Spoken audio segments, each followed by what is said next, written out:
हमारे channel hope for दिव्यांगजन को सब्सक्राइब करें और इस बेल आइकन को दबाएं ताकि जो भी वीडियोस दिव्यांगजनों के लिए अपलोड हो वह आप तक पहुंचे सबसे पहले।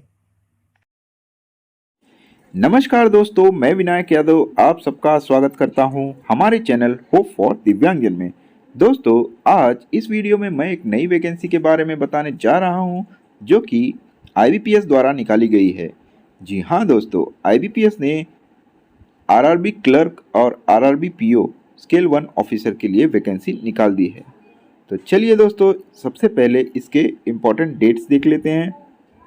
इसकी स्टार्टिंग डेट है 1 जून 2023 से इसके फॉर्म स्टार्ट हो जाएंगे, एप्लीकेशन आप भर सकते हैं। इसकी लास्ट डेट ऑफ एप्लीकेशन है 21 जून 2023। अब हम इसके एग्जामिनेशन के बारे में जानते हैं, कौन से डेट पे एग्ज़ाम होंगे। इसके प्रीलिम्स एग्जामिनेशन अगस्त में होने वाले हैं और इसके मेंस एग्जामिनेशन सितंबर में होंगे।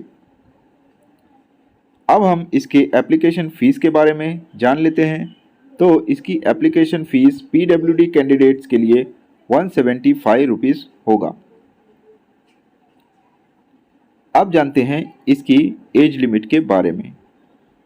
इसमें ऑफिस असिस्टेंट के लिए 18 से 28, नॉर्मल कैंडिडेट के लिए 18 से, यानी कि आप 18 साल से हैं तो आप इस फॉर्म को भर सकते हैं, और आप 28 साल जो जनरल कैंडिडेट हैं उनके लिए हैं। PWD कैंडिडेट्स को 10 ईयर्स का रिलैक्सेशन दिया जाता है, यानी कि आप 38 ईयर्स तक के हैं तो ऑफिस असिस्टेंट के लिए भर सकते हैं, और स्केल 1 ऑफिसर के लिए आप 18 साल के हैं तो इसको भर सकते हैं।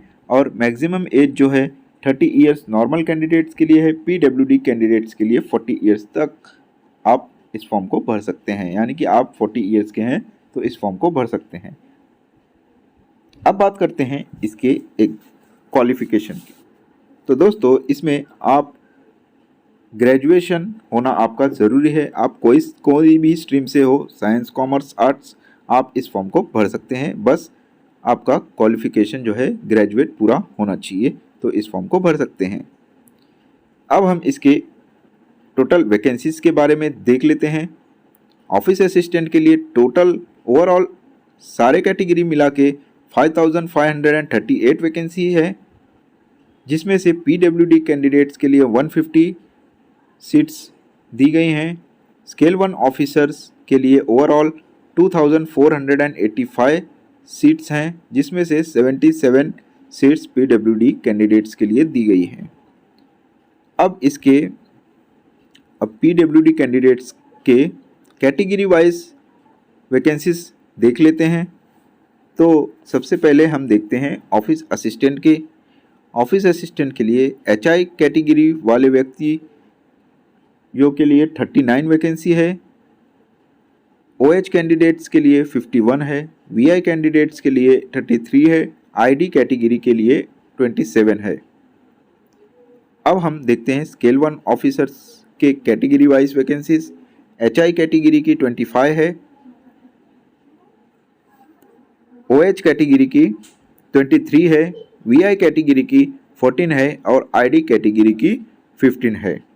दोस्तों, अब हम देखते हैं कौन कौन से PWD कैटेगरीज वाले व्यक्ति इस फॉर्म को भर सकते हैं। इसमें थोड़ा नोटिफिकेशन के द्वारा इसको बताता हूँ। पहली कैटेगरी है OC कैटेगरी। OC और OH कैटेगरी सेम होती है। इसके अंदर सब कैटेगरी आते हैं: cerebral palsy, leprosy cured, dwarfism, muscular dystrophy, acid attack victim, spinal deformity, spinal injury वाले व्यक्ति लोकोमोटर डिसेबिलिटी में आते हैं। यहाँ पे सभी सब कैटेगरी के मीनिंग दिए गए हैं, क्या क्या होता है उसमें, जैसे कि यहाँ पे देख सकते हैं आपको: cerebral palsy, dwarfism, muscular dystrophy, acid attack victim. Next category आती है विजुअली इम्पेयर्ड। इसमें 2 सब कैटेगरी होती हैं, ब्लाइंडनेस और लो विजन। थर्ड कैटेगरी वाले व्यक्ति जो हैं वह हियरिंग इम्पेयर्ड, जिनके कानों में दिक्कत होती है, वह हियरिंग इम्पेयर्ड में आते हैं। डेफ और hard of hearing. Next category, fourth category आती है आईडी। आईडी के अंदर सब कैटेगरी है, यहाँ पे आप देख सकते हैं intellectual disability, specific learning disability, mental illness वाले व्यक्ति इसमें आते हैं, और मल्टीपल डिसेबिलिटी, एक से ज़्यादा डिसेबिलिटी हो ABCD कैटेगरी के तो मल्टीपल डिसेबिलिटी में आते हैं। दोस्तों यहाँ पे ध्यान दीजिएगा, डिसेबिलिटी जो है वह 40% से कम नहीं होनी चाहिए, 40 या 40% से ऊपर हो तभी आप कैटेगरी PWD कैटेगरी का फ़ायदा ले सकते हैं। दोस्तों अब हम स्क्राइब के डिटेल्स के बारे में थोड़ा देख लेते हैं। स्क्राइब के लिए इम्पोर्टेंट पॉइंट्स इस बार IBPS ने क्या क्या रखे हैं, इस बार कुछ थोड़े चेंजेस जो कि IBPS ने किए हैं वह बताता हूँ। दोस्तों यहाँ पे गाइडलाइन स्क्राइब के बारे में दिया गया है। इस बार IBPS ने कुछ चेंजेस स्क्राइब के बारे में किया गया है, तो चलिए देखते हैं एक एक पॉइंट, और जो पॉइंट चेंज हुआ है वह भी देखते हैं। सबसे पहला पॉइंट है कि आपको यानी कि कैंडिडेट को अपना स्क्राइब खुद अरेंज करना पड़ेगा, IBPS द्वारा नहीं किया जाएगा। नेक्स्ट पॉइंट जो है वह इम्पोर्टेंट पॉइंट है। इस बार से IBPS SSC के जैसे सर्टिफिकेट आपको बनवाना पड़ेगा और at the time of examination आपको सबमिट करना होगा। यह एक नया पॉइंट दे दिया गया है IBPS द्वारा।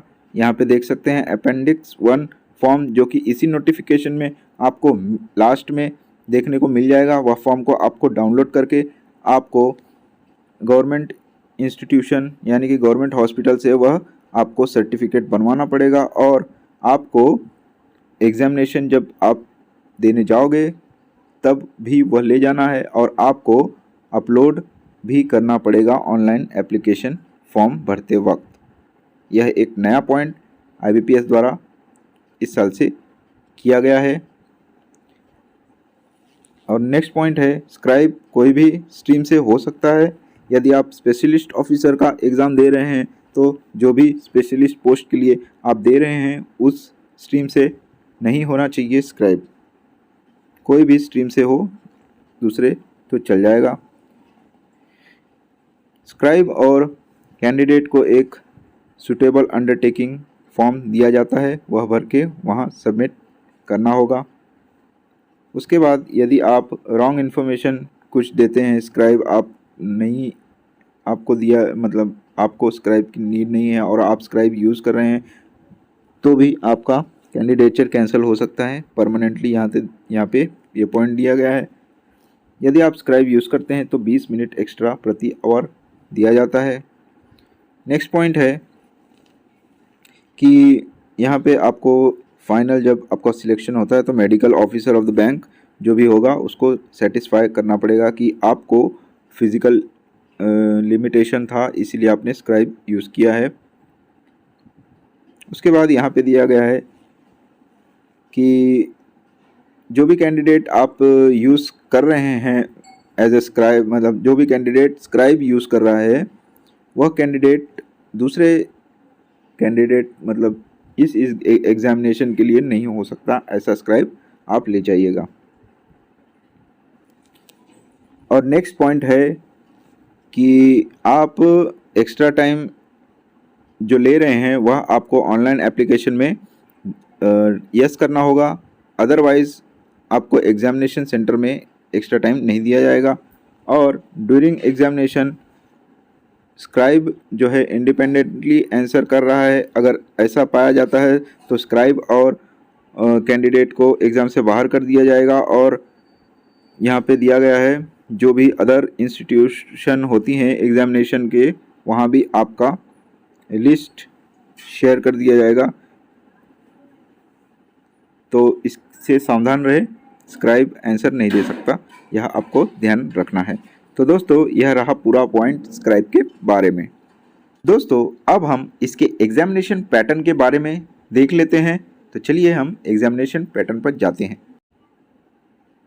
अब हम एग्जामिनेशन स्ट्रक्चर के बारे में देखते हैं, यानी कि एग्जामिनेशन पैटर्न। ऑफिस असिस्टेंट और स्केल 1 ऑफिसर का दोनों का सेम पैटर्न प्रीलिम्स होता है। अब बता देते हैं, प्रीलिम्स में रीजनिंग और मैथ्स होगा। 40 क्वेश्चंस दोनों सेक्शन के होंगे, यानी कि 80 क्वेश्चन 80 मार्क्स के होंगे। 45 मिनट्स दिए जाएंगे। पीडब्ल्यूडी कैंडिडेट्स को एक्स्ट्रा टाइम दिया जाता है, जो भी कैंडिडेट एक्स्ट्रा टाइम के लिए एलिजिबल हो। स्केल 1 ऑफिसर का भी आप प्रीलिम्स देख सकते हैं, सेम है। उसके बाद मेंस एग्जामिनेशन भी क्लर्क यानी कि ऑफिस असिस्टेंट और स्केल 1 ऑफिसर का सेम होता है। तो इसमें क्या होता है, इसमें रीजनिंग, कंप्यूटर, जनरल अवेयरनेस, और इसमें से आपको चॉइस करना है, या आप इंग्लिश लैंग्वेज ले रहे हैं या हिंदी लैंग्वेज ले रहे हैं, आपकी चॉइस पे है। और फिफ्थ जो है न्यूमेरिकल एबिलिटी यानी कि मैथ्स। सारे 40 क्वेश्चन हो गए। 200 मार्क्स के क्वेश्चन होंगे और 200 क्वेश्चन होंगे 200 मार्क्स के। स्केल 1 ऑफिसर के लिए भी सेम है, आप देख सकते हैं यहाँ पे। अब दोस्तों यहाँ पे आप अपने अपने लैंग्वेज में आप पेपर देख सकते हैं। यहाँ पे दिया गया है स्टेट वाइज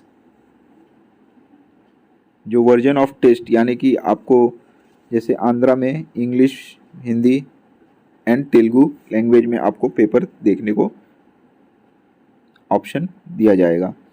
इसके बाद क्लर्क जो ऑफिस असिस्टेंट है उनका प्रीलिम्स और मेंस क्वालिफाई करना है और उसके बाद सिलेक्शन है। और स्केल 1 ऑफिसर के लिए प्रीलिम्स, मेंस और आपको इंटरव्यू क्रैक करना है, तब आपका फाइनल सिलेक्शन होगा। तो यह रहा पूरा एग्जामिनेशन पैटर्न के बारे में। दोस्तों, यदि आपको यह वीडियो पसंद आया हो तो इस वीडियो को लाइक करें और ज़्यादा से ज़्यादा पीडब्ल्यूडी कैंडिडेट्स को शेयर करें। आज का वीडियो यहीं समाप्त करता हूँ। धन्यवाद। आपका दिन शुभ हो।